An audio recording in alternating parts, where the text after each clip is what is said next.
que o Novo Testamento é o livro mais confiável que existe na história da humanidade. Tá cheio de contradições. Vamos lá. E no debate de hoje, o Rabino Mirra diz que apenas os judeus podem dar a verdadeira interpretação do Antigo Testamento.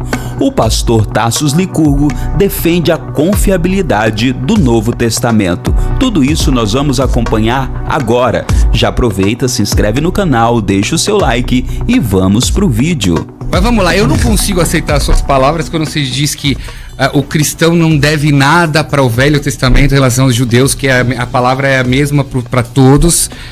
A Bíblia toda hora diz mandamentos para Benei Israel, o povo de Israel, todo o conceito de Shvatim, as tribos que são passadas de pai para filho, que aliás esse assunto de Shvatim é que coloca em um grande cheque com relação à genealogia de Jesus, que tem 2 genealogias de Jesus, que você não consegue nem dizer de que tribo ele é, e você sabe muito bem que está claro nos versículos que Mashiach tem que vir da tribo de Judá, ser descendente do rei Davi, aí dizer que ele é concebido por Deus e ao mesmo tempo ele é sim da tribo de Judá. Deus não é a genealogia, qual é o problema? Então, mas você acredita que Jesus nasceu do Espírito Santo?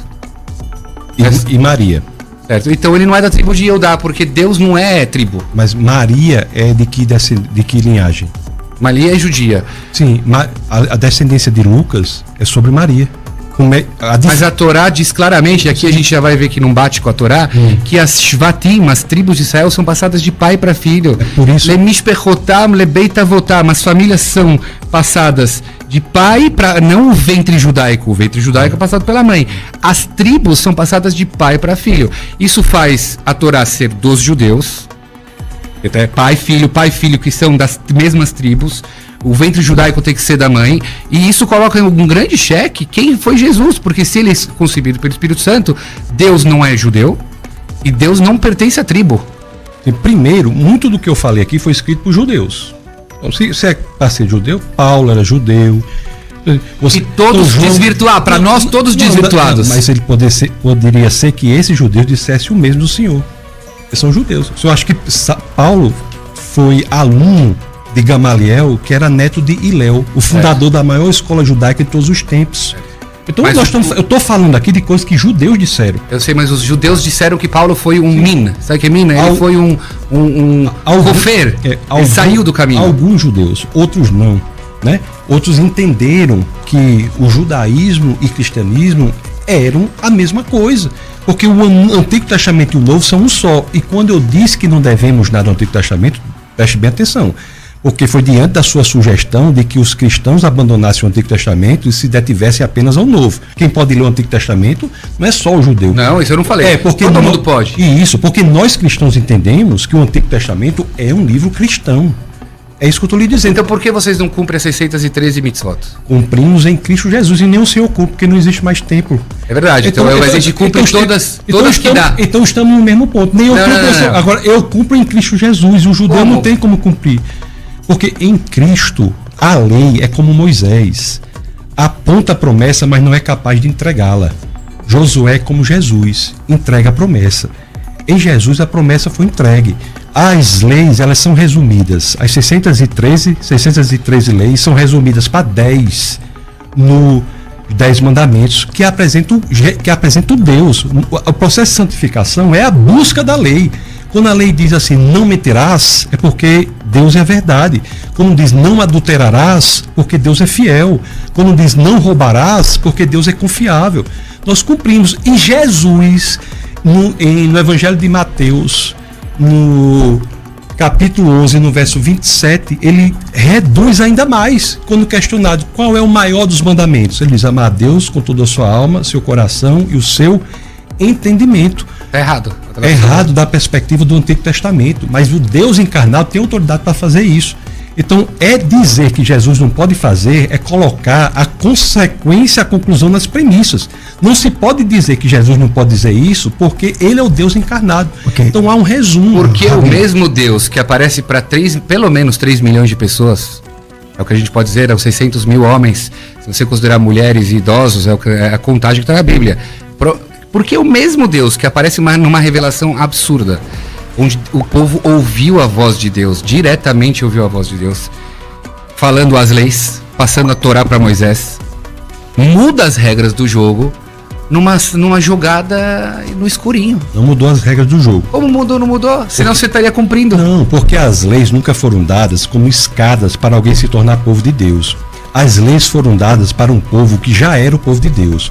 A lei foi dada para um povo que havia atravessado o Mar Vermelho sem sequer molhar os pés, que havia sido miraculosamente alimentado no deserto. A lei não é para se tornar povo de Deus, mas é para cumprir, porque se é de Deus. Isso aqui está para nós hoje.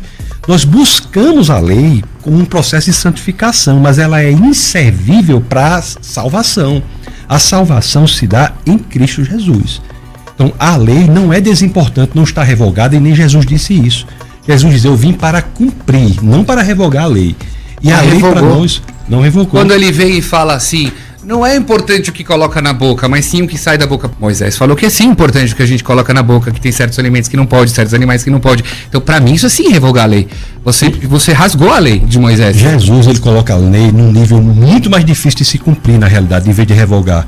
No Sermão da Montanha, Jesus diz assim: não é adulterar, é pensar em adulterar. Na realidade, cumprir a lei em Jesus é muito mais difícil, porque não é adulterar. Para o judeu pode pensar em adulterar 1000 vezes, não é pecado. Verdade. Mas se ele adulterar, porque o judeu é muito mais uma ortopraxia.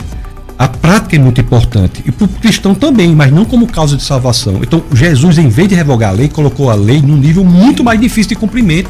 Coloca a lei no coração, ele vai pro centro da lei. Mas aí não é humano. Aí não é humano. Quando Deus fala, vamos lá. Não é humano, como assim? Eu vou te explicar. Fazendo uma analogia a isso que você falou, pensar em adulterar, porque humanos pensam em adulterar. Somos humanos, vamos lá. Todo mundo tem tentações. Tal, né? O próprio Deus no Velho Testamento também falou: amarás ao próximo como a ti mesmo. Todos os nossos sábios da Torá oral dizem que é impossível amar o próximo como a ti mesmo. E se eu amasse o próximo como a mim mesmo, quando eu compro um iPhone para mim, eu compro para você também. Eu amo você como a mim. Ninguém ama o próximo como a si mesmo. Veio o Rabi Akiva, século I, e disse, quando a Torá disse, ame ao próximo como a si mesmo, a Torá está dizendo o seguinte: não faça para o próximo o que você não gostaria que fizesse para você. Aliás, Jesus também falou isso, mas eu me incomodo que Jesus não trouxe, não Rabi Akiva viveu o século I, mas não trouxe sábios anteriores, como Hillel, que já tinha falado isso, que aliás eu me incomodo muito no Novo Testamento, que Jesus não respeita a hierarquia. Poxa, todas as frases bonitas que ele falou já está em Provérbios do Rei Salomão. Hillel falou, Hillel veio antes que ele e tudo tal. O que eu quero dizer? Isso que você falou agora de relação a não adulterar com o pensamento não é humano. Então, quando ele falou isso, ele rasgou a Bíblia. Não é humano, por isso nós precisamos de um Salvador.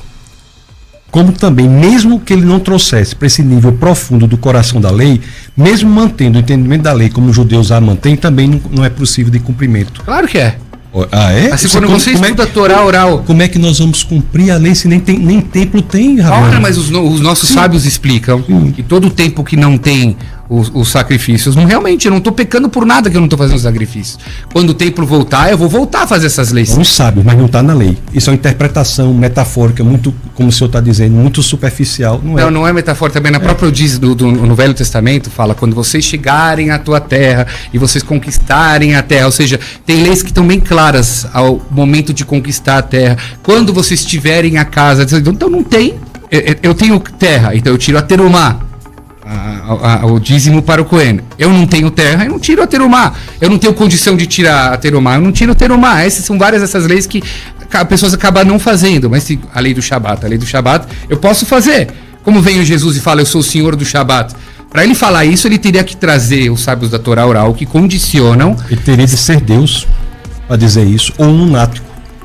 Aí eu te perguntei por que o mesmo Deus que apareceu para 3 milhões de pessoas não apareceu nessa segunda vez para todo o povo de Israel. Falar, vem cá, eu estou fazendo um recall e estou revogando a lei porque mudou. Ele não revogou a lei. Mas revogou. Não, Jesus diz o contrário disso. Eu não sei onde é que o senhor está lendo isso. Vamos lá. Jesus diz o contrário. Pela Torá pode divorciar? Jesus diz, eu não vim revogar, eu vim cumprir a lei. Mas eu não vim abolir a lei. Pela Torá pode divorciar? Claro. Pode. E Jesus falou, não, é um homem, é um casamento. Não, Jesus não disse que não pode. Ele não falou a palavra não pode, mas ele questionou um assunto que claramente é básico na Torá, que um homem que não está satisfeito com a sua mulher, ele dá para ele um sefer escrito, que é um gueto, é um divórcio. Antes do cristianismo, era barbárie.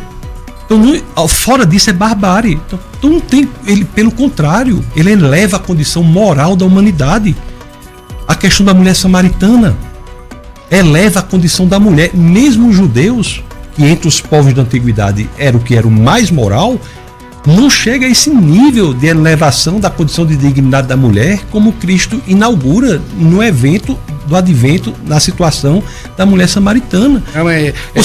Desculpa, você estava falando que Jesus enaltece a mulher, e Jesus chama a viúva a partir de 60 anos. E na Torá, a viúva é viúva.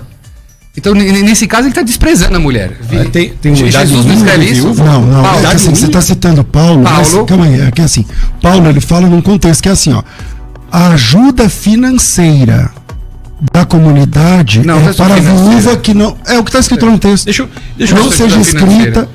não seja escrita viúva com mais de 60 anos. Jesus não dá um limite. Para nós que seja com 10 anos. Viúva é a... Mas vocês não pagam a viúva. Rabino? Paga? Como não? Ou César, Rabino... Como não?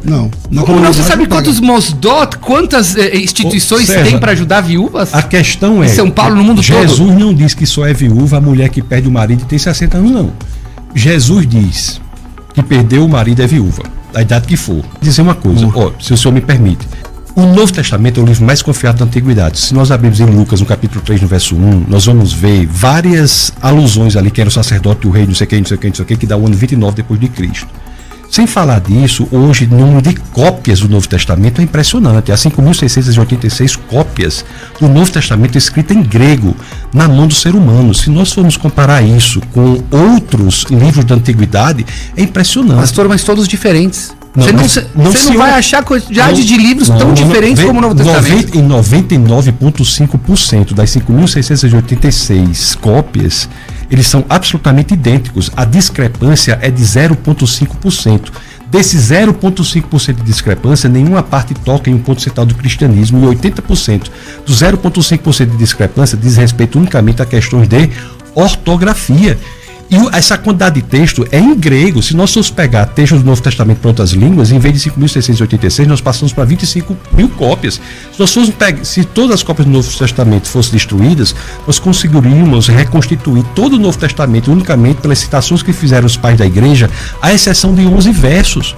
Então é algo inimaginável. Para o senhor ter uma ideia, o segundo livro nessa corrida de cópias, digamos assim, é o livro central para a civilização mais inteligente que já viveu sobre o planeta, que foi a civilização da Grécia Antiga, com 643 cópias. Platão, Aristóteles, Suetônio, Tácitos, Joséfos são baseados em 7, 8, 9 cópias. Então nós estamos falando do ponto de vista puramente intelectual, sem falar da religião agora, puramente intelectual, do livro mais confiável produzido na antiguidade. Para mim é um livro que está cheio de contradições. Eu que já li só metade. Uma hora fala que Jesus batizava, outra hora fala que não, eram os discípulos que batizavam. Um livro que é um evangelho fala que tinha 3 mulheres que viram ele saindo, abrindo a pedra. Outro livro fala que foi só uma. Outro livro fala que foi 2. Mas, Rabino, isso é uma Bíblia, gente. Deixa eu dizer, inconsistente. Pois deixa eu lhe dizer, olha, quando fala que Jesus batizava e os discípulos batizavam, é porque os dois batizavam. Isso é uma das ordenanças da igreja. O que é que faz algo ser ordenança da igreja?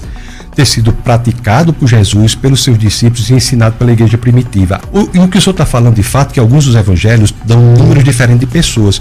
Pela teoria das provas, que é do direito processual, se você pegar 2 testemunhos que são absolutamente idênticos no ponto central e nos pontos periféricos, isso é indício de conluio. A teoria das provas do direito processual de todo mundo, quando vai buscar autenticidade nos testemunhos, ela busca o quê? Busca coerência total nos pontos centrais e divergência nos pontos periféricos. Quando diz que tinha 2 pessoas, 3 pessoas, é porque um falou de 2, outro falou de 3. Por exemplo, Lucas, fala de 2 cálices na ceia. Mateus e Marcos falam de 1 cálice. Não é que não houve o segundo cálice, é que Mateus e Marcos veementizaram, sublinharam esse único cálice, mas houve outro. Então, isso atende até o Novo Testamento aos critérios mais rigorosos da teoria de prova do direito processual. Veja, eu considero Bíblia um documento. Se você está com um documento que é um passaporte, o seu documento ele não está 100% consistente com quem é você, vão te acusar isso aqui de um documento falso e você é um criminoso. Então, se o Novo Testamento para você é aquela coisa que um livro fala uma coisa, outro fala uma coisa. Pra mim, falam coisas entendeu? diferentes. Aliás, até o livro fala em 75 pessoas que descem pro Egito, quando a Torá fala 70. Nunca falou que desce 75 pro Egito. Tá escrito lá, né? Desce 70 e ficaram 75. São 70 mais 5 que estavam lá. Não, tá escrito que 75 desceram. Tá escrito que foi enterrado em Siquém, que o patriarca foi enterrado em Siquém. Quando foi também. Então isso pra mim é um erro estrutural. É isso aí, meus amigos. E você, acha que o Novo Testamento é a palavra de Deus? Deixa o seu comentário aqui abaixo, se inscreve no canal, compartilha esse conteúdo e até o nosso próximo encontro.